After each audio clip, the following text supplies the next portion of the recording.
Two brothers, one field, one altar, one offering accepted, one rejected, and the first murder in human history.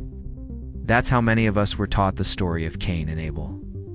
A simple lesson about jealousy, a warning about anger. But when we slow down and read the account in the book of Genesis, the simplicity begins to fade. Why did God prefer one offering over the other? Why was Cain's sacrifice rejected? Was it the offering or the heart behind it? And if God saw the anger building in Cain, why not intervene before blood was spilled? Tonight, we revisit the story of Cain and Abel, not as a children's moral tale, but as a deeply human narrative about rejection, comparison, violence, and the origins of suffering. Adam and Eve have left the garden. Humanity is new, fragile, uncertain. Cain, the firstborn, becomes a farmer. Abel, the younger brother, becomes a shepherd. Two occupations. Both bring offerings to God. Cain offers fruit from the ground. Abel offers the firstborn of his flock, the fat portions, and the text says God looked with favor on Abel and his offering, but not on Cain and his offering. Pause there. No explanation, no divine commentary, just preference. And Cain is furious. Imagine being the firstborn, the one expected to lead, the one carrying responsibility. And suddenly, your younger sibling is favored? Is this not one of the oldest human tensions? Comparison, sibling rivalry, the fear of not being enough. But here's a logical question. If both brought offerings, why reject one? Some suggest Abel gave the best while Cain gave something less intentional. But the text doesn't explicitly say Cain's offering was inferior. It simply says God did not look on it with favor. So was the issue quality, attitude, or a divine choice beyond human understanding. God sees Cain's anger rising. He warns him, sin is crouching at your door.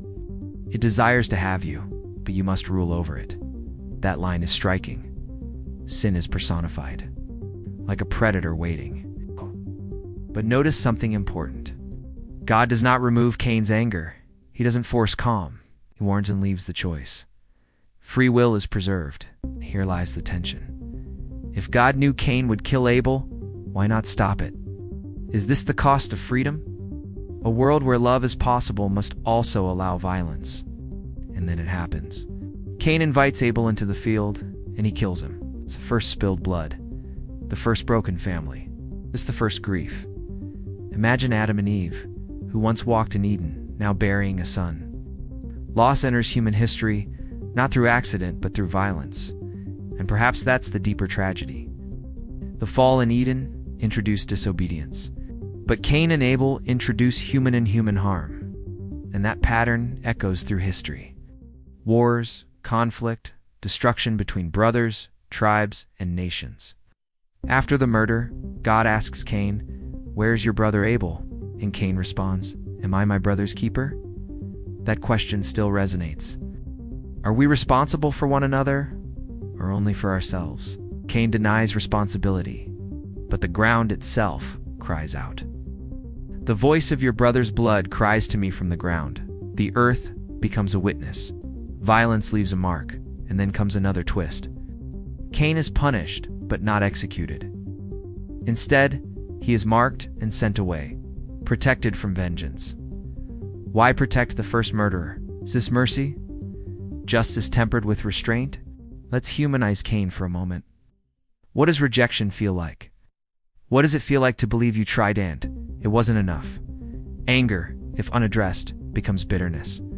Bitterness, if nurtured, becomes hatred. And hatred, if unleashed, becomes violence. The story of Cain and Abel may not just explain ancient suffering. It may mirror modern psychology. Unchecked resentment destroys relationships. Comparison corrodes identity, and silence around pain allows it to grow. So what were we taught? Cain was bad, Abel was good, end of story. But maybe the narrative is more complex. Maybe Cain represents the human struggle with inadequacy. Abel represents vulnerability.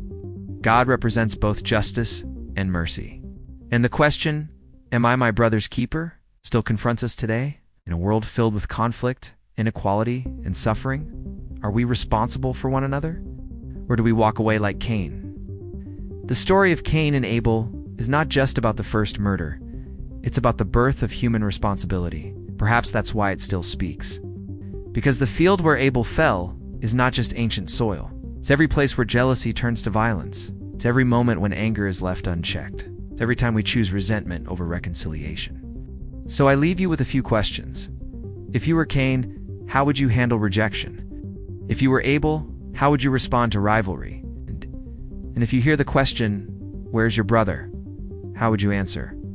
If this exploration made you rethink the story of Cain and Abel, take a moment to like this video. It helps this channel reach others who are searching for deeper, thoughtful conversations about Scripture.